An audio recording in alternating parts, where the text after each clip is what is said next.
tas šiltas sezonas yra ilgas, tai yra ežerai bei upės šiek tiek nusenka, pasikeičia gylis, pasikeičia dugno struktūra, žmonės dažniausiai šoka į vandenį, neišbandė dugno, nepasižiūrėjo koks gylis ir tada įvyksta dažniausiai tos sunkios traumos. Po nesėkmingo šuolio į vandenį dažniausiai lūžta kaklo slanksteliai, o tai garantuotas invalidumas visam gyvenimui. Jeigu žmogus nevaldo rankų, tik tai pajudina pečius, tai pažeidimas kažkur apie 5 slankstelį.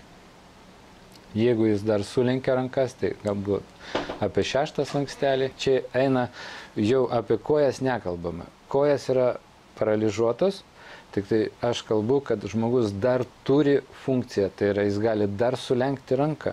O jeigu lūžta apie 6-7 žemiau, tai žmogus turi plaštaką.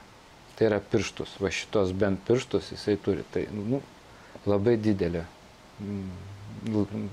didelis pliusas, žmogus gali apsitarnauti bent. Tai noriu pasakyti, kad kaklo trauma yra labai pavojinga, labai duodanti didelės komplikacijas ir jų pagydyti praktiškai neįmanoma.